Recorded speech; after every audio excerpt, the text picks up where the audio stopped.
contaba la semana pasada que el Consejo Deliberante, con el oficialismo, claro está, aprobó un presupuesto de 1.100 millones de pesos con un extracto que no llega a ser un extracto.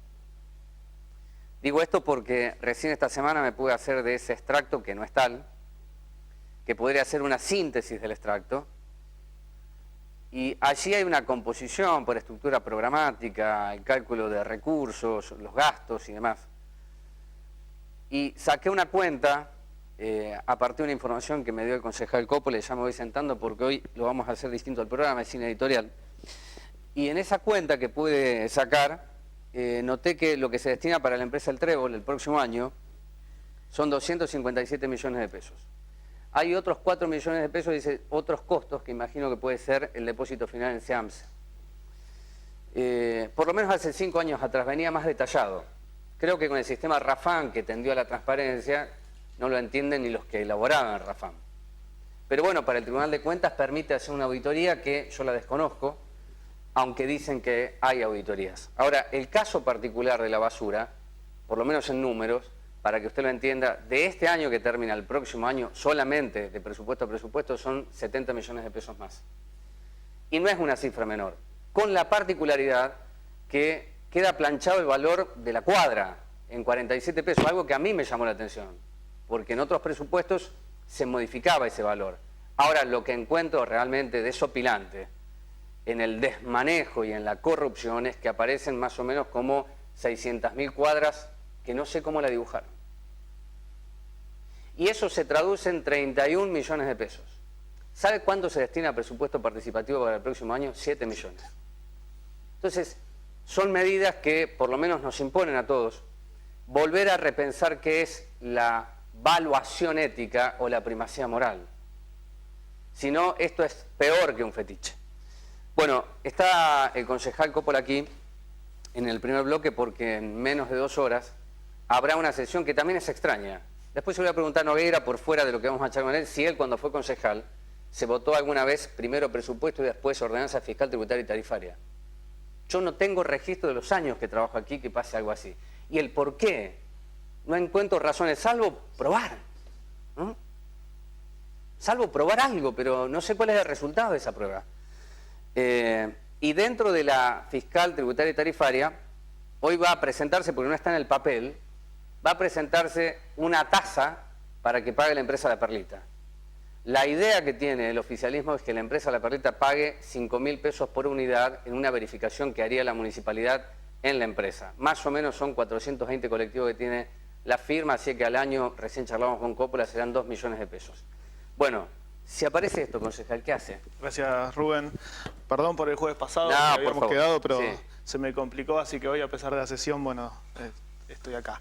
A ver, con respecto a esto, me enteré hace media hora, más o menos, cuando salía del Consejo, que estaba terminando de armar los discursos para esta tarde sobre la taritaria y la fiscal, y la realidad es que me sorprendió porque no hubo reunión de comisión, no vinieron los conoce secretarios. los mayores contribuyentes, no? Digo, lo conozco por lista, porque la hemos aprobado en algún momento, pero esto me suena raro a que de último momento aparezca, como aparecen muchas cosas. Y la realidad es que esto particularmente no lo veo mal, a pesar de todo lo que veo mal en la tarifaria y tributaria. No te quiero adelantar porque dentro de un ratito tenemos una sesión, pero no adelantar, Coppola. Yo le adelanto a ustedes que el aumento es del 35% general en todas las tasas. Y te quedas corto. Bueno, por eso yo dije en general. Y te quedas Coppola corto. por lo menos dice que es más del 35%. Ya algo le saqué a Coppola. Y te quedas corto. Bueno. Porque no solo sube en la tasa el 35, que es el número que se ve, sino que hay cambio de evaluaciones, y esos cambios de evaluaciones producen un rebrote sobre la tasa. Sobre la tasa. Si vos cambiás de una evaluación a 100 a una evaluación de 120... Estamos hablando de evaluación fiscal, inmueble, que está atado a la tasa de servicio también. Entonces, si vos cambiás la composición de la evaluación, que es parte de la fórmula de cálculo, estás también readecuando. Lo que le pasó el año pasado la fiscal tenía una facultad del Departamento Ejecutivo que la venía teniendo desde siempre, que en los countries podía evaluar entre 120 y 500.000 pesos. Sí. Como siempre los countries pagaban como evaluación de 120, tenía una determinada tasa. Cuando pasaron y hicieron el cambio de evaluación, pasó a 500 y eso cambió toda la tasa. En esta composición también hay una facultad de poder cambiar, pero no solo ahora en los countries, sino en todas las tasas de servicios generales. Por ende, esto es una duda que uno tiene, porque no haber tenido comisión, no haber podido charlar con el secretario de Economía, no haber venido el de ingresos tributarios, hay dudas que uno no se la pudo sacar, es una de las preguntas que Es decir, que puede alcanzar a todos, si la evaluación alcanza a todos. Lo que dice el articulado de la cláusula fiscal, hay una modificación de los valores fiscales que va entre un mínimo y un máximo. Okay. Ese máximo cambió. ¿Sí? Antes era 100 y ahora es en algunos casos, los casos de menor evaluación, a 135. Si eso se aplica, puede no aplicarse, porque es una facultad. Si se aplica, tiene impacto directo. Tiene un impacto directo sobre la tasa. Decir, por Tal eso, cual pasó en los country el año pasado. Es decir, que no se puede medir si es el 35 o el 50. Y cuando uno deja parámetros mínimos y máximos, no es una composición exacta. Nos pasa con los cálculos del INDEL. El INDEL hay evaluaciones de tasas que el vecino puede llegar a pagar, por ejemplo, el uso del Parque Los Robles, que va, no sé, por ejemplo, el uso de una determinada, una silla, una mesa, que va de 2 a 10 pesos. Y vos decís, ¿cuándo le cobro 2 y cuándo le cobro 10? Porque es esa diferencia entre un mínimo y un máximo. Entonces, queda una facultad determinada en el Departamento Ejecutivo que no puede asegurar el valor de la tasa, que esto no es, a mi entender y a mi criterio, no da seguridad tributaria a los morenos. Bien, antes de ir a la terminamos a hablar de la tributaria. Sí, pero tiene mucho no haría mi impacto. trabajo. Digo, pero a ver, Rubén, lo que yo te decía el otro día y por qué no acompañamos principalmente el último presupuesto, más allá después de todas las diferencias que tenemos en el objeto de gasto y en la aplicación de facultades delegadas. Digo, pero lo primero era hablar del ingreso. Hablar del ingreso es esto, es ver si estas tasas son... Porque como decía ahora, y ahora van a incorporar una tasa. Y esa tasa no está en el presupuesto. Está, bueno, quiero decir que la tasa por servicio general está en 177 millones de pesos. Aproximadamente. Aproximadamente. Lo que me llamó la atención es que en el presupuesto 2015 lo que se prevé de ejercicios anteriores son 23 millones. Antes era más elevado ese número. Sí. O bien empezaron a cobrar más o han desistido de cobrar. No sé cómo es el dibujo. No, yo creo que están considerando este plan que hay, que si el vecino paga, se le descuentan 2 años de no prescripto, entonces por ahí está considerado eso. Bueno, hay una ordenanza votada hace un par de años atrás que solamente se podía exigir los últimos 3 años. Yo me acuerdo porque fue un fallo de la Suprema Corte de Justicia y sin embargo en algunos casos le cobran 10 años. 5 son. Bueno. El Código Civil dice 5. Bueno, antes era la perlita. También usted encontró la tasa por combustible, que es tasa vial. Son 6 millones de pesos. Sí, yo consulté hoy si se va a cobrar, me dijeron que no. ¿Y para qué la pone? Por las dudas. Pero vos no podés armar una fiscal y una tributaria para después negociar en otro lado cosas que te den. Es algo ilógico. Digo, esta es otra cosa. Vos pones una tasa vial donde le aumentás un 38% la contribución para después no cobrarla. ¿Dónde la vimos? Entonces, yo me pregunto, ese presupuesto que se aprobó, ¿tiene considerado los ingresos de tasa vital? Hagamos porque una si vos la aclaración ponés, que es muy importante, concejal. No se cobra porque el gobierno nacional no quiere cobrar. Le ha dicho a los municipios no la cobren, ¿eh? Aclaremos eso, ¿eh? Porque, a ver, digo, si uno analiza lo directo o indirecto, el que usa la calle, y esto es lo que se le haga, digo, ¿por qué no va a pagar una tasa para arreglo? Hasta es directo, porque el vecino que está y anda en bicicleta o caminando paga a través de otros impuestos, el que usa el auto también. Y muchos municipios le están cobrando y es recaudación inmediata, es rápido. Pero a ver, a mí lo que me molesta, después podemos discutir si el valor está bien, si está bien. Lo que a uno le molesta es si ponemos una tasa para después hacer una sesión o por decreto en enero sacarla porque negoció otra cosa con el gobierno nacional. Hay algo que... Digo, esto no es lógico, no es... son 3 temas que podría derivar más tiempo, pero sé que usted está apurado y hay 3 temas más para charlar en el programa. Yo decía la semana pasada que lo del presupuesto fue bochornoso. Primero porque lo decía recién, no llega a ser un extracto, es la síntesis de un extracto. Y lo segundo que también me llamó la atención, que históricamente la oposición presentaba un dictamen. Es decir, no presentaron ni dictamen. Y en menos de media hora se votó un presupuesto de 1.100 millones de pesos, ya sea por la negativa de ustedes y la positiva con las manos del oficialismo. Yo quería escuchar su opinión, porque usted tiene años legislativos. Sí. ¿Usted vivió algo así? No, a ver, Nunca vivió algo nunca así. viví lo de que la fiscal se apruebe antes que el presupuesto. Lo del dictamen, sí, lo he vivido muchas veces. Uno puede presentar dictamen, decir rechácese el presupuesto. Pero argumenta. Bueno, está yo lo argumenté. en un A ver, yo lo argumenté en la sesión. Digo, fui uno de los concejales que habló. En forma escueta. Pero Los otros no hablaron. Si usted me pregunta a mí, ¿hablaron el resto? No, no hablaron. Pero fue todo como... Yo esperaba, lo saquemos, yo esperaba que sea, otra como, cosa. Sí. A ver, yo esperaba otra cosa. Cuando uno habla, vos sabés que el concejal tiene la palabra, si es mencionado, después puede seguir hablando. Digo, uno habla, yo hablé casi 25 minutos ese día. Debate ya no hay hace años. Digo, y uno Usted espera el debate, le respondan, uno espera el debate no. de muchas cosas. Sí. Y la realidad es que cuando no hay debate, uno se queda como hablando solo. Y la realidad es que el consejo, uno expone su posición para que quede la taquigráfica, para que además escuche, pero lo que más me interesa a mí es que el vecino conozca la posición que uno tiene, y me parece que hablar con ustedes es la forma más directa para llegar a los vecinos. Lo que pasa en el consejo, la realidad es que también se enteran muy pocos. Yo a eso que planteo voy a decir, los medios nunca pueden reemplazar la política. Jamás, jamás. Y creo que avanzamos... Pero sí la llegada de la información históricamente política. es un elemento vehiculizador, pero los medios no son la política, nunca van a ser pero sí el vehículo para que la política y las decisiones políticas lleguen. O sea, antes, mire, hace 2 años atrás una sesión de presupuesto, lo charlábamos con la productora del programa, eran 2 horas y media. Sí, yo las he vivido. 2 horas y media, pero tranquilo, fueron 38 minutos y listo. Bueno, vamos al tema que me interesa más discutir con Coppola, que es la perlita. Es decir, es otro bochorno, porque yo lo pensaba, le hice una nota, la única vez que le hice una nota extensa a Mariano Web fue en julio de 2011, acá en Nine, acá en el Café Habana. Y en esa nota, que duró más o menos 45 minutos, más que la sesión de presupuesto, él planteaba como objetivo central el tema de la basura, ¿no? Que tenía que haber un cambio, y en el caso de la perlita, claramente dijo el intendente, hoy, que estaba en campaña en aquel momento, nosotros tenemos que plantear exigencias. 2011.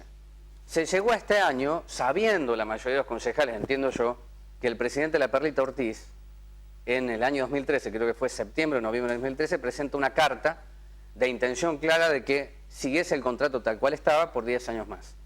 Bueno, Gradín se tomó su tiempo y esto desembarca en mayo de este año al Consejo Deliberante, cuando tenían que prorrogar porque vencía el contrato. Estoy hablando de tiempos, ¿eh? Y llegamos a fin de año y se vota una prórroga ilimitada, y es el fracaso de todos ustedes, no de la sociedad. No se le puede decir a la sociedad, mire, le resolvimos un problema que el lunes tengan colectivo, porque ya sería demasiado. Sí, fue un año en donde quiero saber por qué se trabó, cuáles fueron los inconvenientes o cuáles son las posturas dentro de la oposición, porque el oficialismo ya me ha sido claro, Barrero, cuál es el problema. Ahora quiero saber dentro de la oposición, cuál es el pensamiento que hay. Pensamiento, al menos yo te voy a decir mi parte del pensamiento y de lo que piensan algunos compañeros míos. Nosotros buscamos que ese pliego tenga las condiciones necesarias de pensar en el transporte en 10 años. Pero también reconocemos que el oficialismo tiene 16 manos y que la decisión política de llevar adelante una votación no es más que presentar, ayudar, acompañar y proponer lo que uno cree que va a estar mejor en ese pliego y después ver si acepta el pliego con sus modificaciones o no la acepta. Entonces digo, uno trabajó muchísimas modificaciones, sé que estuviste el otro día en la oficina, sí, está dentro de la carpeta amarilla. No me dieron las modificaciones. Carpeta amarilla al lado derecho, primeras 3 hojas están las modificaciones. Y lo que vengo uno hablando, digo, una de las cosas que uno viene hablando es esto. Yo considero, puedo estar equivocado o no, como todos, ¿sí? Yo considero que la responsabilidad del arreglo, del bacheo y de la solución de los pavimentos en un distrito es responsabilidad municipal y no de una empresa. Por ende, ese plan de pavimentación, que era el 65% de la oferta o el 60% de la oferta, para que la empresa, cualquiera sea, pudiera ganar, a mi entender, a mi criterio, era una locura. Por eso, desde el primer momento, partí de decir, esto es una locura, esto yo no lo voy a acompañar, y lo que yo propongo es que se cobre una tasa con fondos específicos, esos fondos específicos que sean para afectación de arreglo de suelo, donde circulan los colectivos, donde son las vías de comunicación, y que se arregle. Digo, acá te marco una disidencia con el pliego, y una propuesta. Pero yo le voy a decir cuál es el problema, ¿no? Sí. Desde mi óptica periodística. Que ustedes le cedan la facultad cuando no lo tenían que haber hecho. Es decir, ¿cómo ¿Qué ustedes, facultad? Ustedes son poder concedente?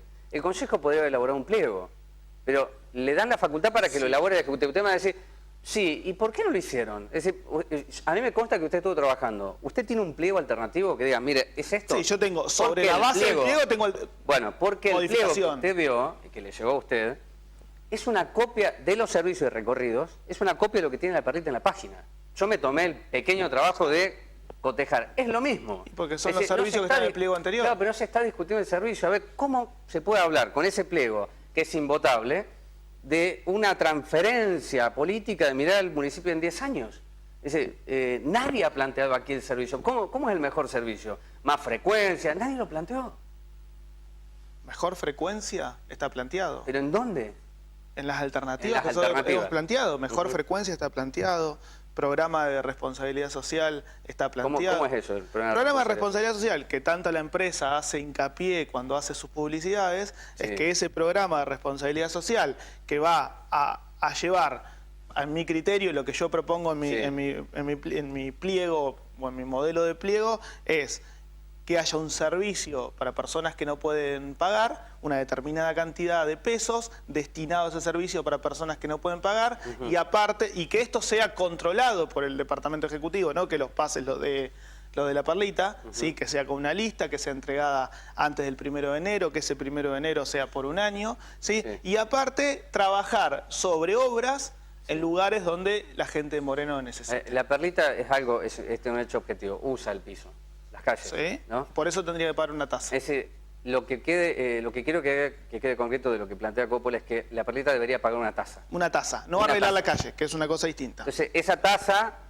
la cobra el municipio y puede ser un fondo afectado para la reparación de las calles. Quiero decir que la tasa vial, que no se cobra, era para reparación de Sí. calles. Y lo que está buscando Wes desde hace tiempo es fondos, recursos para reparar las calles. Es decir, hay un hecho concreto, que Sí. Moreno necesita una mejor infraestructura. Pero Ahora, no es solo, a sí, sí, ver, pero no quiero- es solo la infraestructura, No, Robert. bueno, hay que, pero- pero hay que sí. pensar en el servicio cuando empieza, digo, y las Pero paradas, y las claro. cámaras, ¿Qué cámaras?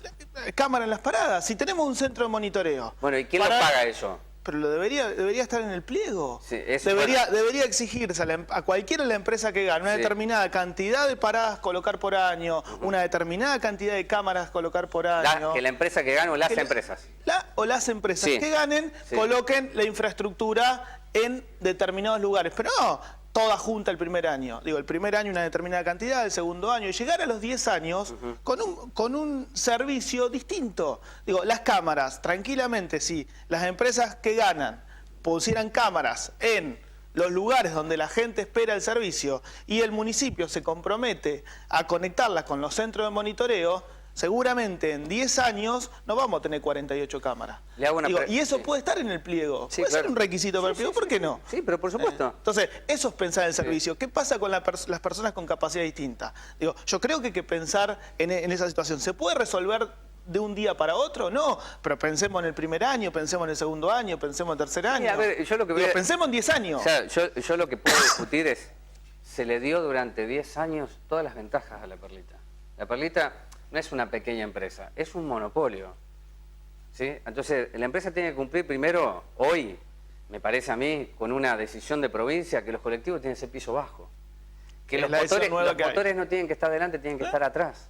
Una decisión nueva esa. El laburante es el que sufre todos los días el trabajar en esas condiciones. Eso también tiene que estar en el pliego. Y entiendo que hay una asociación o comisión de usuarios y trabajadores que presentó en el día de ayer, por mesa de entrada, una propuesta para que se incorpore al pliego teniendo en cuenta al laburante, al trabajador, ¿no? Y ahí, en esa nota que yo la tengo, se enumeran todas las violaciones que ha hecho la empresa La Perlita respecto a pautas laborales que no cumple. Eso ya no es solamente el municipio, claro está, ¿no? Bueno, entonces, la última pregunta, Sí. que se la hice en radio, pero esto es televisión y es rápido, ¿no? Contreras dijo 40 millones de pesos en 10 años. Barreiro fue un poco más allá. Barreiro está en crecimiento, así que dijo 1.200 millones de pesos para que la perlita repare. 4 millones de pesos, ¿usted considera que es mucho o es poco para que por año pague la perlita? Voy por lo más.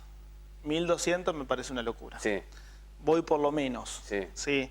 Digo, hablar de 4 millones puede llegar a ser un número de inicio. De inicio. ¿Sí? De inicio, pero no podemos pensar en 4 millones en un número. Por eso, en la propuesta que también yo hago, es tener una determinada cantidad actualizable por algún determinado requisito que se actualice. Yo en la propuesta que hice salario o combustible. yo dije combustible o salario, pero puede ser muchas variables. Puede ser la canasta básica familiar, puede ser, digo, un mix, como tienen muchas fórmulas del INDEC, por ejemplo, digo, por más que yo no le crea, pero puede ser un lugar. Digo, lo que no puede ser es un monto fijo, porque el monto fijo con una inflación del 30 y 35%, ese monto fijo dentro de 2 años lo va a tener que estar absolutamente desactualizado. Yo creo, 4 millones puede ser un número, pero 4 millones en el primer año. Lo que hay que buscar es, a través de esa fórmula que se cree para la variabilidad, cómo llegar a ese número de principio para que después pueda ser actualizada. Gracias por estar aquí. No, gracias a vos, Rubén. Y gracias por la información. Bueno, porque... Felicidades para todos, pues seguramente no lo vea, y gracias siempre por la invitación. Coppola no es el único, pero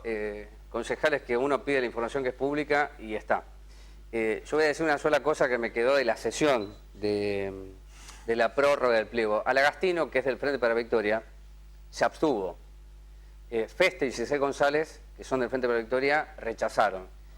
Y en una respuesta que hace Alagastino a una presentación muy fuerte de Fraiz, que le dijo, dejate hablar pelotudeces, y si tenés 200 colectivos ponelo, y si no, volvete al Colmenar. Esto lo dijo el concejal Fraiz, padre.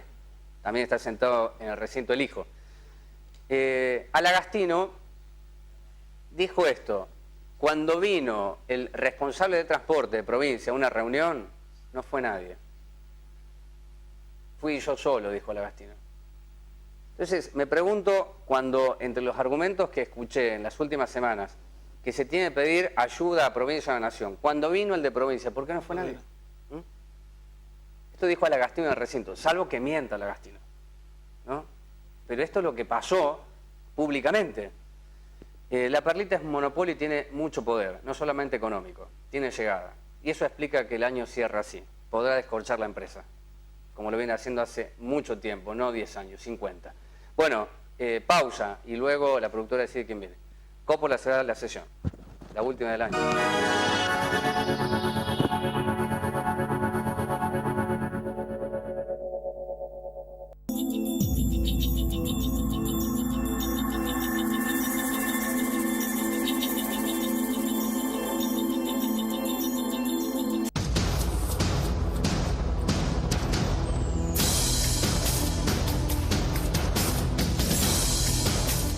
La Cámara de Diputados de la Provincia de Buenos Aires aprobó una nueva ley de procedimiento de adopción.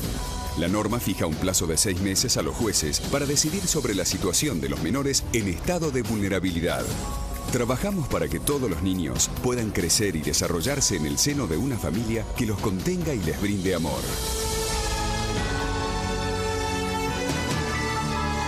Diputados, Provincia de Buenos Aires.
No voy a hacer una larga presentación, solamente decir que la conocí en una situación muy incómoda para ella. Fue en la última inundación que recorrimos junto a Luca Franco, la zona de Bon Giovanni, cuando bajó un poco el agua. Y la buscamos más de una hora caminando tan solo 150 metros. Imagínense cómo se podía caminar a menos de 30 metros del arroyo Las Catonas. Y era necesario conocerla porque ella es adjudicataria de un plan de viviendas. Ella alcanzó el sueño de la casa propia en el Plan Federal de la Perla hasta que una banda de narcos la echó de ahí. Después salió en Clarín. Lo que estoy contando fue hace un tiempo, antes de que fuera noticia en el principal diario argentino, como dicen muchos. Bueno, gracias por estar aquí. De nada. ¿Cómo te cambió la vida? Sí. ¿No? Sí, la verdad que sí. Demasiado. Cuando te vi y charlamos ahí en la puerta de una casa, que quiero que le cuentes a la audiencia cómo era vivir en La Perla, cómo era esa casa de La Perla y cómo es la casa donde estás hoy. Bueno, buenas tardes. Cuando me dieron la casa en el barrio La Perla, sí, te podés imaginar, yo vivía en una casillita muy precaria con mis chicos y mi esposo, y ahí a un lugar grande con 2 habitaciones, baño, todo incluido, canilla, todo. Era el sueño, como quien dice, el sueño de la piba. Y bueno, viví ahí mucho tiempo. Tuve mi nena. ¿Cuántos años viviste? 5 años. 5 años. 5 años. Tuve mi nena que tiene síndrome de Down, que tiene 5 años ahora. Era lo más lindo para ella porque podía vivir en un lugar calentito, porque ella tiene neumonía y bronquiolitis. Tiene muchos problemitas en los pulmones. Sí. Bueno, era supuestamente la casa para ella, para tener un lugar calentito, que esté en piso seco. ¿Tu familia se compone de qué cantidad de personas? Tengo 9 hijos, sí. Incluso con ella, 6 de mi primer matrimonio y 3 del que tengo ahora. Y cuando sucede lo que te expulsa de la casa, que es la llegada de esta banda, ¿es algo que vos lo podías presagiar, que lo estabas viendo o te sorprendió? No, ¿Te agarró desprevenida? Desprevenida, prácticamente sí, desprevenida, porque yo estábamos durmiendo y se escucharon los piedrazos. Cuando yo salgo para abrir la puerta para ver qué es lo que estaba pasando, y estaban todos estos delincuentes, como llamarlos así de esa manera, delincuentes, nos golpearon, nos lastimaron, me robaron todo lo que no me pudieron robar, me lo rompieron en la cara, me insultaron, me dijeron un montón de cosas, les pegaron a los chicos, todo así, querían entrar adentro a toda costa, me decían: violame a tus hijas, a mí no me importa tu guacha mogólica. ¿No fue la única casa? No, fueron 3 casas. 3 casas. 3 casas. Que al día de hoy están controladas por esta banda. Hasta el día de hoy, sí. Hasta el día de hoy. Con las otras señoras no me pude comunicar más. Tengo la última noticia que tengo, que Claudia Flores, que también le pasó exactamente lo mismo, que se fue a vivir hasta a Mendoza con su familia, porque estuvo en una crisis de nervios, estuvo muy mal, estuvo internada, todo. Y pues ya tiene 2 chicos especiales, entonces claro, no aguantó más y se tuvo que ir. ¿Vos hiciste todo lo que tenías? ¿Fuiste a la comisaría? Fui a la comisaría. ¿Fuiste a fiscalía? Fui a la comisaría, que yo pensé que era la denuncia, y resulta que era un papel, porque un papel escrito, porque no me servía para nada. Fui a fiscalía, iba todos los días a fiscalía a preguntar, me decían que mañana, que pasado, que ya van a ver, que tenía que ir, y así me tenían hasta que, bueno. ¿Esto ocurrió, recordar la audiencia, cuándo sucedió esto, que te sacaron de tu casa esta banda de narcos? El 31 de mayo. 31 de mayo de este año. De este año. Quiero decir, bueno, acá está, yo voy a charlar con Novaira, pero como para establecer dimensiones, no llegó a ser ni siquiera una exposición civil, es la nada misma. Es la nada, sí. Y Estela se fue a su casa pensando que había hecho una denuncia contra una banda de narcos, y la policía, no por ignorancia, pues yo a esta altura no puedo pensar que ese es un acto de ignorancia del oficial que instruyó la nada misma. Sí. Se fue una cobertura clara realizada en un momento en donde esta mujer había sido arrancada con sus hijos de la casa. ¿Y la fiscalía qué hizo? Nada. Tampoco. Hasta hoy día nada. Hasta hoy día no hicieron nada.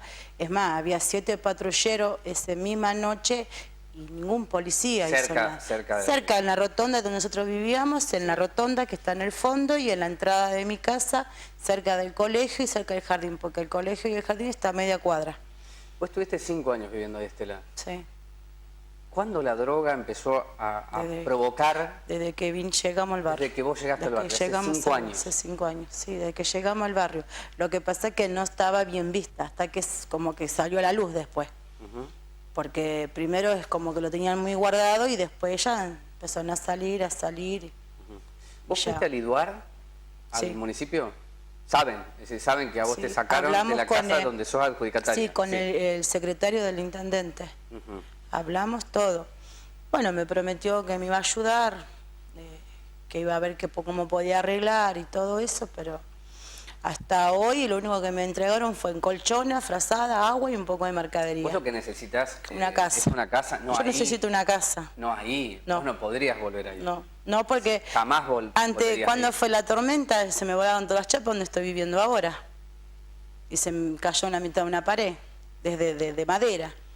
A lo que yo tenía, estoy viviendo, no desprecio, pero por lo menos tengo un techo, pero no es lo que yo quería, no es lo que yo tenía, no es nada lo que yo ¿Dónde tenía. estás viviendo vos hoy? ¿A quién pertenece? A mi mamá, A tu mamá. a mi mamá que tiene 84 años, Que fue el lugar donde te conocí. Donde fuimos, ahí sí. en Bon Giovanni. sí, donde me inundé 2 veces. Donde te inundaste 2 veces. Cuando digo que ahí a La Perla no volverías es porque no, No. sería una locura. No, obvio. Una locura. No. Lo único que me dijo el secretario que me podía dar como en un subsidio para que yo me haga algo.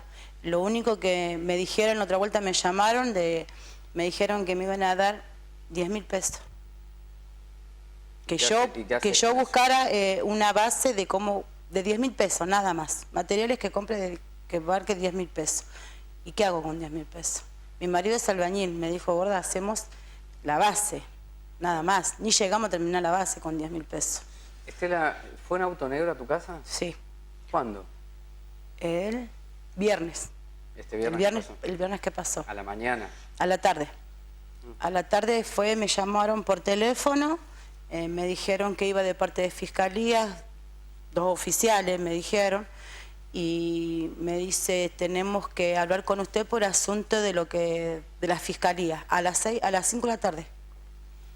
Entonces, bueno, yo de ignoranta, porque es así, yo creí.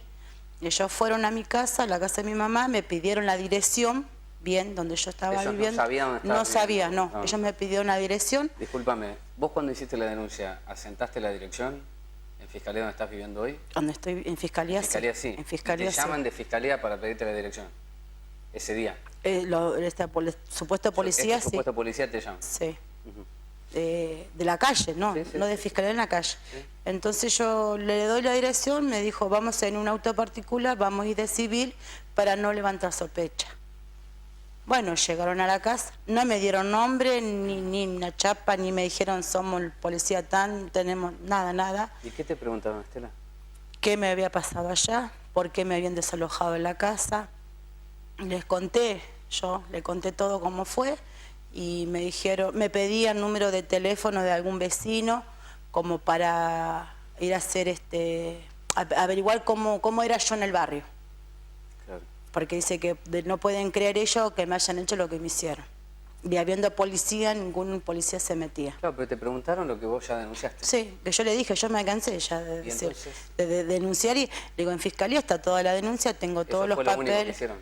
Sí, y me preguntaban cosas, anotaban en un papelito que agarraron ahí nomás, tenían un papelito, anotaban y se fueron y dijeron que después me iban a llamar y ¿Vos quisieras protección para tu familia? hoy,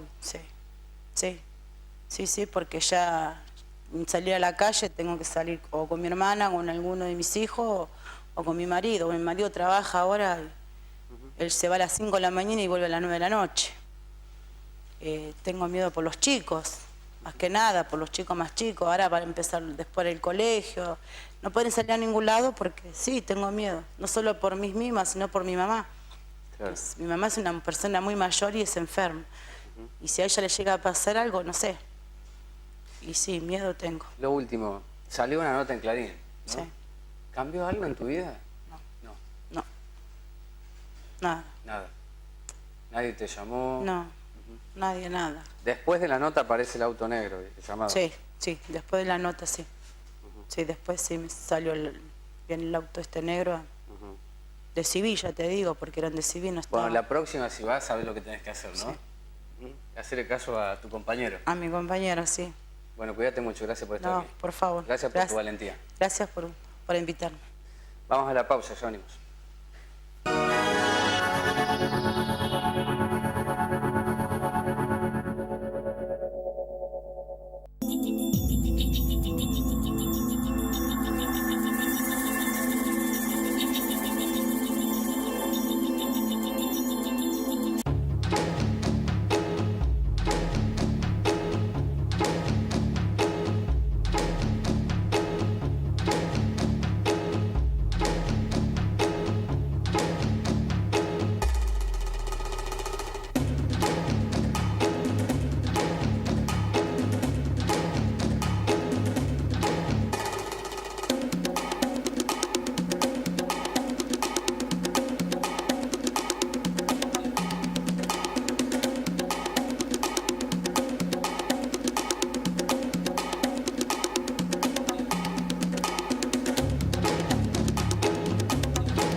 Distribuidora La Hijón de Alejandro Contreras, mayorista y minorista de golosinas, cigarrillos, todas las marcas, tarjetas telefónicas, atendido por sus dueños, abierto de lunes a sábados, horario corrido de 8 a 17 horas. Distribuidora La Hijón, Avenida Gaona 5819, frente a Plazoleta Ruta 23.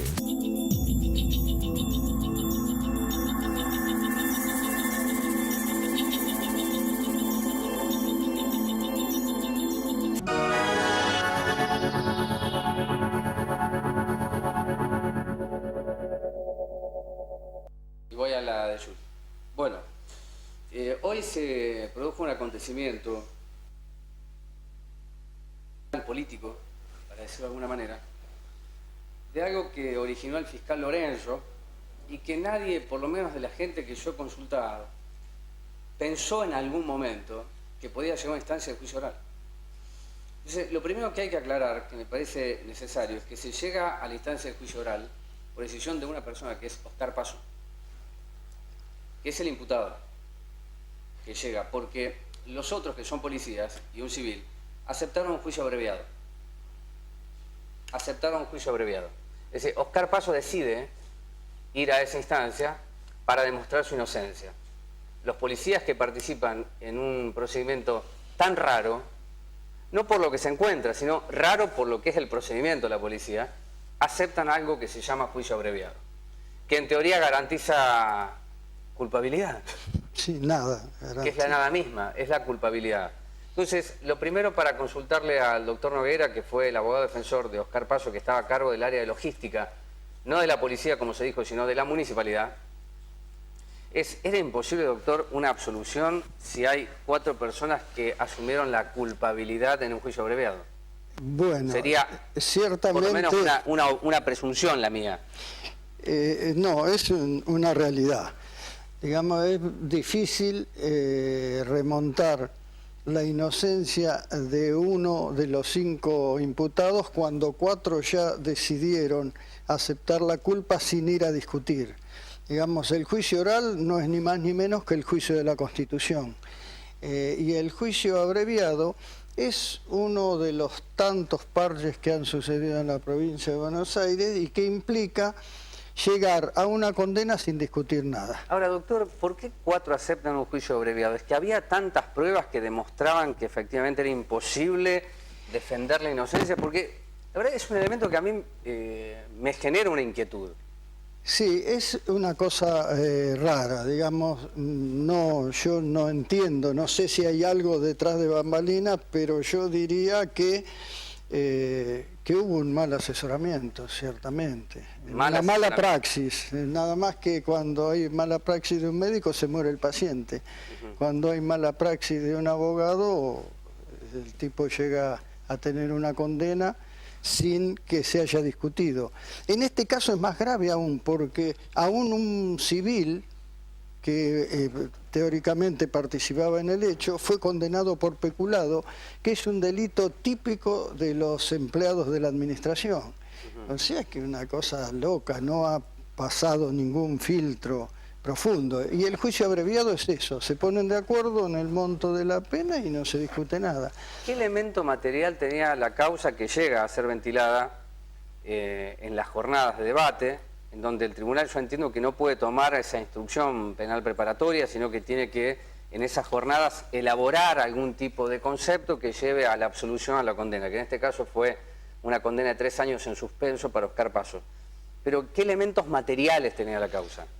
La causa tenía solamente un hecho probado, que es un hecho que sucedió el 14 de junio del año 2011, donde una camioneta cargó nafta en bidones y lo paró una patrulla policial.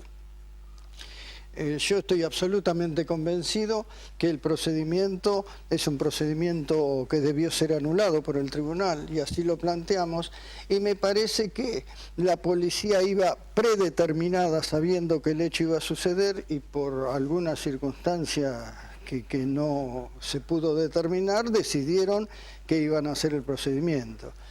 Lo cierto es que interceptan una camioneta que era una camioneta particular de un panadero que llevaba pan, según los dichos del panadero, era pan viejo, y llevaba nafta en bidones, 125 litros. Los policías que hicieron el procedimiento están procesados por extorsión en otro procedimiento policial que sucedió después de este hecho. Ciertamente el delito de extorsión es un delito típico de la policía, que se origina cuando se inicia un procedimiento y quieren abortarlo y piden alguna cosa, están extorsionando a la víctima. Cuando se descubre, es este delito por el cual los 2 policías que intervinieron estaban procesados. La Corte de la Nación ha sido clara al establecer que la policía puede proceder sin orden judicial únicamente cuando tiene plena sospecha o indicios vehementes de que hay una persona o un grupo de personas que está por cometer un delito. Sería como un trabajo de investigación previo, ¿no? Que lo lleve a lo que se requiere, claro, sí, es toda una inteligencia previa, sí, y una causa, sí, y una orden judicial. No hubo nada de esto. No hubo, esto no sucedió, pero naturalmente la policía actúa permanentemente de oficio porque ve que se está cometiendo un delito y tiene que actuar, y están autorizados con eso? Para... Sí. Bueno, ¿por qué se lo vincula a Paso directamente con eso? A Paso se lo vincula con esto por la declaración de uno de los imputados que aceptó la culpa, que era un policía, que dijo que Paso era el empleado municipal encargado de decir qué vehículos cargaban y qué vehículos no cargaban combustible, y que desde mucho tiempo venían realizando una tarea ilegal, que era hacer que cargaban nafta vehículos que no estaban funcionando. Vehículos radiados, como se dice. Claro, como dicen en la jerga policial, sí, radiados, que se enteran solamente ellos que no están, claro, en servicio, porque nunca la municipalidad se enteró de qué vehículos funcionaban o no. Paso naturalmente era un empleado municipal que no tenía la jerarquía como para exigirle a la policía que le comunicara qué vehículos funcionaban o no. Sí. La municipalidad tiene estructuras mayores de poder que intentaron, según han declarado, que la policía les dijera cuáles eran los vehículos que funcionaban, y nunca lo lograron. Bueno, la realidad es que había una lista que se hacía una vez cada 2 años, después se reproducía en una computadora, donde había un número de patente y número de móviles que podían cargar. El objetivo único de esta lista era que no vengan a cargar de otro distrito, porque la municipalidad de Moreno le paga la nafta a los vehículos que patrullan, sí, en la distrital de Moreno. Sí. Entonces, la manera de que no viniera otro patrullero de otro lado y cargara, o algún vehículo no identificable que dijera que era policía y cargara, era tener esta lista. Y esta era una lista ciega, donde acá se hacía a posteriori un control. Si hoy habían cargado 10 vehículos, quería decir que habían funcionado 10. Claro. No, que era un control inverso, que hacían un control para Era un saber... descontrol, le diría, claro. ¿no? Es un Sí, descontrol. ciertamente era un descontrol. Esto.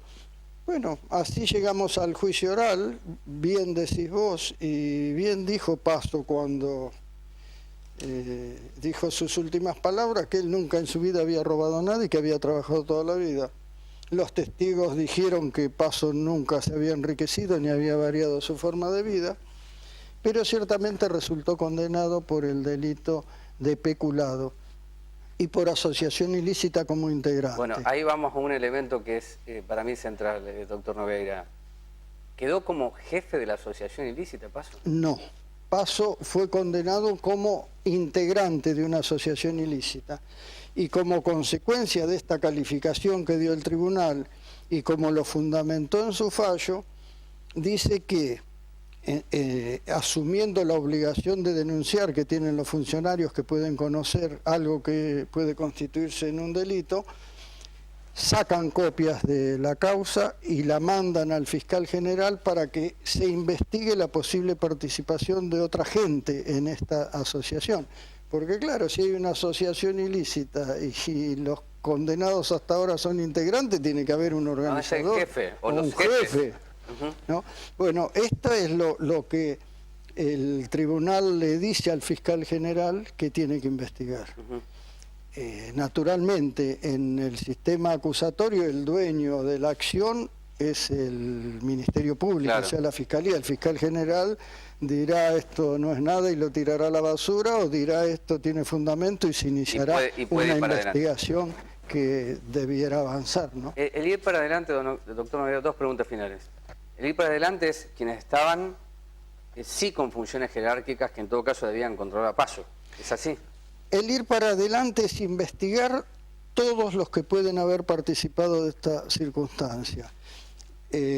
Pueden ser los que estaban arriba de Paso, pueden ser colaterales de Paso, puede ser la policía desde el último vigilante que condenaron acá hasta quien era el jefe de la departamental en ese momento. Yo sostengo y sostuve en el debate que ciertamente la organización policial, que era la que nunca le otorgó la información a la municipalidad de cuáles eran los patrulleros que funcionaban o no, fueron los grandes ausentes de este debate. Los grandes ausentes. Porque no se los pudo notificar, porque notificados no recibieron las notificaciones, porque no sabían dónde se habían mudado y bueno, todos los impedimentos propios de la burocracia que hicieron que esta gente estuviera ausente del debate. Es probable que si se profundiza una investigación logren llegar a ver quién era el jefe de esa organización ilícita que hasta ahora aparece como existente pero no tiene jefe ni organizador. Clarísimo, va a ir a Cámara, seguramente sea. Esto va a ir a la Cámara de Casación. Sí. Creo que tiene muchas fallas desde el punto de vista constitucional el fallo, y que es probable que lo revea el Tribunal de Casación Penal. En el Tribunal de Casación Penal uno siempre encuentra la posibilidad o el ámbito propicio para discutir cuestiones eminentemente técnicas. En este fallo hay muchas cuestiones técnicas que discutir, sustancialmente la nulidad del procedimiento, El procedimiento porque en donde fue está la prueba material. incausado. Ajá. Esta es la prueba material que traería aparejada la nulidad de todo lo demás. Ciertamente me parece que era un peso que no se atrevió a soportar el tribunal, que era anular esto cuando tenía 4 tipos que ya habían sido condenados por su propia aceptación. Esto, y yo lo dije en el alegato, es el absurdo de que a Paso lo condenan por la muerte de Gardel porque un tipo dijo que entre todos habían matado a Gardel. Es una cosa muy tirada de los pelos, no hubo precisiones, digamos. La acusación se basa en la imputación de un hecho, que constituye una acción que reprime el código. la imputación tiene que ser clara, concreta y precisa, porque es la única manera que tiene alguien de defenderse. Sí. Porque si a mí me dicen el día 24 de octubre del año 2011, usted participó de tal hecho, yo puedo traer prueba que diga, no, estaba en Europa Estaba en el otro lado, 24, claro. no estaba, Sí, sí, estaba... sí. Y defenderme. Ahora, si me dicen, usted participó de un hecho y no me dicen ni cuándo, ni cómo, ni dónde, no tengo la posibilidad de defenderme. En este caso se da esto. El único hecho probado, Paso no participó. Doctor, la Así última que y es breve. interesante. Sí, no, aparte queda abierto. El fiscal quiso ir por alguien más, se quedó a mitad de camino y termina condenado el perejil. Yo creo que la causa estuvo mal instruida. Creo que la instrucción que se realizó de esta causa en Moreno se quedó en el medio, en la nada. Digamos, con los elementos con que se lo imputó a Paso, podían haber imputado para arriba y para abajo toda la estructura policial y toda la estructura municipal. Gracias por estar aquí, ¿eh? No, Después de gracias una a jornada vos. tan larga y extenuante, se le agradezco mucho, doctor Noguera. No, gracias. Bueno, nos queda una tanda más. Rapidísimo, directo, una tanda más. Le pido por favor. Bueno, casi es el último programa del año. Depende cómo salga el próximo bloque, creo que es el último. Vamos. Distribuidora La Hijón de Alejandro Contreras, mayorista y minorista de golosinas, cigarrillos todas las marcas, tarjetas telefónicas, atendido por sus dueños, abierto de lunes a sábados, horario corrido de 8 a 17 horas. Distribuidora La Hijón, Avenida Gaona 5819, frente a Plazoleta Ruta 23.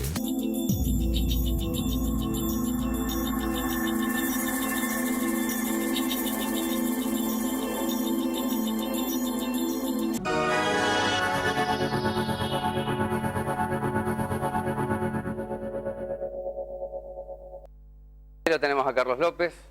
Ahí está, sí, perfecto. Acá estoy yo con Juli. Bueno, ¿por qué lo invité a Carlos López en los últimos minutos que nos quedan del programa? Un programa con estas características que ha tenido en el día de hoy, ¿no? De mucha información y datos concretos. Bueno, él fue concejal, es concejal de mandato cumplido. Vivió un proceso legislativo fuerte, con debilidades, con composición política, con cierto debate, aunque diría discusión. Ahora, si llega esta prórroga ilimitada de la perlita, y está bien que alguien que estuvo en el Consejo, que conoce el tema de transporte, que discutió el tema de transporte, pueda entregarles a ustedes una opinión distinta de lo poco que se puede hoy rescatar de los que están adentro cumpliendo una función. Y esta es una crítica que le hago acá, la hago en la radio, la he hecho a todos lados y se los digo personalmente a los concejales. Bueno, ¿por qué esto? ¿Qué es lo que jugó? ¿Qué es lo que cree usted primó en esta lógica de la prórroga ilimitada hasta que se pongan de acuerdo? Aunque el presidente me dijo que el presidente del Consejo en marzo se vote el pliego. Pero, ¿y esto y el año perdido? El año perdido es la oportunidad perdida de resolver problemas. Yo creo que estamos frente, cada día nos metemos más en un problema muy serio que la política, la dirigencia política no sabe resolver. Y es de asumir los roles que le competen en cada momento. Evidentemente... Es decir, los roles ya son difusos, me quiere decir. Absolutamente, Ajá. absolutamente. Partimos de la base de una política de carácter extractivista, que pretende ver cómo se satisface a sí misma y no resolver el problema del ciudadano, de la gente, del vecino, en el caso nuestro. Yo creo que arrancamos por ahí. Si no, no entenderíamos cómo dejamos correr este año. Corrimos detrás de nada. Se prorrogó un contrato inexistente. Cuando se prorroga el 30 de mayo... por 120 días. Por 120 días. No había contrato. Ya había terminado en abril, y esto no es una lucubración mía, la propia señora Cristina Mesa me lo dijo personalmente, nos cruzamos en una radio para charlar justamente sobre, sí, sobre esa prórroga, y me confirmó lo que en abril ya había vencido. Expirado el contrato. Muchos de los concejales que votaron esa prórroga se habían expedido en sentido contrario frente a una situación similar que era con la empresa ATGE. Sí, que era el que levantaba los vehículos, Claro, ¿no? El acarreo de vehículos. Exactamente. Y después se dejó transcurrir el tiempo alegremente. O sea, más allá de los concejales que presentaron propuestas, que los hay, que estuvo Leonardo Coppola recién, pero nadie se avivó. Así, porque acá, más allá de la experiencia o no experiencia de su primero o quinto mandato en el Consejo, no estamos hablando de improvisados en la política, de gente que no sabe lo que le está pasando al lado. Nadie se avivó, que lo estaban llevando como chico a la escuela a todos, siendo absolutamente funcionales con los intereses de la empresa, que más allá de la carta de intención que presentara el presidente de la empresa, pidiendo la prórroga por 10 años en términos exactamente iguales, la discusión real a través de trascendido, que los trascendidos no son chismes, son verdades que nadie se anima a decirlas en público, pero la empresa quería 5 años más en estas condiciones y después volver a discutir. Bueno, fueron absolutamente funcionales. Cuando pasaba el tiempo a un ritmo de 2 reuniones mensuales, ¿pensaba que se iba a llegar a No, algo? claro, no. Evidentemente no. Ahora, Es decir, que hubo un sentimiento muy marcado de todos de ser funcionales a esto. Ahora, Porque- no se le puede entrar al monopolio. ¿Cómo Es decir, no? porque a mí me parece que lo que no termina discutiéndose es, el monopolio es esto, es imposición de condiciones, valorización de criterios, jerarquía de lo ganancial y lo económico, es todo eso. No, pero a ver, monopolio... A ver, el micrófono para López, sí. El monopolio, como todas las cosas que pasan por el mostrador, digamos, Sí. todo se puede discutir. Todo está en la disposición que haya o no de discutirlo. Pero ¿por qué razón no se va a poder discutir el monopolio? No se quiere discutir el monopolio porque es esta gestión que lo generó.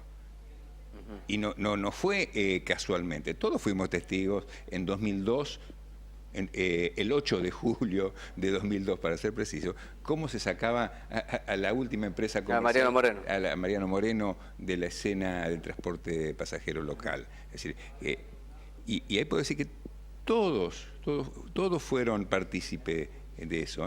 También parte de la oposición que había en ese momento fue partícipe de eso. Nadie levantó la mano para objetar absolutamente nada. Se puede discutir el monopolio como se debe discutir el transporte en general, pero si... nosotros este año justamente estaba Lucas Franco acá en el estudio, con Lucas Franco, con Carlos Campion, con Juan Gutiérrez, presentamos un proyecto para discutir detalles nada más. En realidad el transporte es una cuestión muy seria, pero que debe ser discutida no aisladamente, sino en el marco de un programa de desarrollo estratégico, donde el transporte cumple una función principal. Pero si no lo entendemos ahí, estamos haciendo parches en todo, aunque discutamos un nuevo sistema de transporte, porque para un nuevo sistema de transporte necesitamos una nueva red vial, necesitamos inversión. Cuando hacemos una nueva red vial, ver cómo no solo comunicamos distintos conglomerados urbanos de Moreno, sino también cómo promovemos el desarrollo de esos conglomerados a partir de esta nueva red vial. ¿Qué necesidades adicionales va a tener? Es decir, no es una discusión aislada la del transporte. Hoy ni siquiera nos hemos animado a discutir una cantidad de detalles. Ahora, Evidentemente. López, es cuando yo hablo del monopolio, es que no quiero hablar del monopolio. Estoy diciendo que ante una situación donde sabíamos que después de 10 años se volvía a discutir, o existía la opción de discutir, y el derecho de discutir transporte, yo quiero discutir transporte. Después que el monopolio se acomode, no me importa. No me interesa. Cuando Estoy hablando de la política. Es decir, la política. No se asume o no se entiende el rol que les toca a cada uno. O sea, a cada una de las personas que está ahí, tanto el intendente como los concejales, encarnan al Estado. El Estado es el que concentra el poder delegado de la población. Entonces, ¿de qué estamos hablando? Que el Estado no le puede poner condiciones a uno de los actores de la sociedad. Entonces, evidentemente, no están aptos para la función, ninguno. Ninguno que entienda esto. No tenemos, las condiciones en que se va a fijar un nuevo contrato. Es decir, realmente es descabellado estar hablando de esto. Esto es básico. no se discute. Es muy elemental. Es muy elemental. Es demasiado Esto no elemental se debe y discutir. yo digo que estamos llegando a niveles de grosería elevadísimos. Sí, ya nos vamos. La última pregunta para Carlos es, ¿qué va a pasar? Porque el presidente del Consejo me dijo en marzo por ahí el pliego, pero ya no es una cuestión de pliego, me parece. Parece que lo que se están acomodando son los números. Tengo esa impresión. Lo hablábamos, creo que en el último programa que estuve acá, hablamos justamente de transporte. En definitiva, lo que se discute es cuánto más se le pide a la empresa. ¿Cuánto más se le pide a la empresa? Se está discutiendo del otro lado cuánta es la ganancia de la empresa, si se le va a tocar o no. Ese es lo que se está discutiendo. Realmente lo que uno ve con dolor es que las necesidades de más de 500.000 personas que viven en Moreno no están tenidas en cuenta. Yo creo que eso es lo que hay que discutir. Lo demás es circunstancial. Una empresa se tiene que acomodar y le va a ser la perlita si le ponen un gravamen sobre el uso intensivo de las calles, no se va a ir. No va a dejar este negocio, es un negocio redondo. Ganará 10 millones de pesos menos al año, 15 millones de pesos menos al año, 160 ha recibido solamente subsidios más más el corte de boleto. Realmente no estamos hablando de una gran pérdida. Me parece que acá hay una discusión central frente a una dirigencia que no sabe para lo que está, o que no asume la responsabilidad por lo que está en esa función, y una empresa que se da cuenta y va un poco más adelante. Clarísimo, gracias López por estar aquí. Por nada. Bueno, director, nos vamos ya, ¿no? Ahí estoy. Acá, al medio voy al medio, hágame el favor, ahí está. No hay que agradecerle nada a la Perlita. La Perlita ha ganado muchísimo dinero, más de lo que nosotros podemos calcular, porque ¿cómo se calcula la ganancia cuya parte está subsidiada por el Estado Nacional? ¿Cómo lo hacemos? Bueno, hay formas de hacerlo. No es que sea imposible. Por lo menos si se hubieran quedado en eso, porque el proyecto original de Bues establecía un 7% sobre ganancia. Entonces, había mucho más que 40. Había mucho más, me parece a mí. Pero en definitiva lo que se perdió la oportunidad de discutir, no el servicio, sino la política. ¿Y la política para qué? Y el resultado final, es lo que decía López recién, cierra el año ahí. Después pueden hacer el enorme esfuerzo de hacernos creer a todos que se le dio una batalla importante. Y quiero dar dos nombres. Uno que sé cuál es el grupo que intentó, y la Perlita hoy es más grande que ese grupo, Grupo Plaza. Y el segundo, de alguien que fue diputado nacional, que es un hombre que tiene muy buena defensa y que quiere ser precandidato a la presidencia. Ese hombre, de apellido Rossi, tiene un sistema de transporte. Se había especulado que ese sistema de Rossi pudiera estar en Moreno. Tampoco pudo con la Perlita. Nos vamos hasta el próximo jueves, que será el último del año. Gracias, director, a las compañeras camarógrafas. Hasta la semana que viene.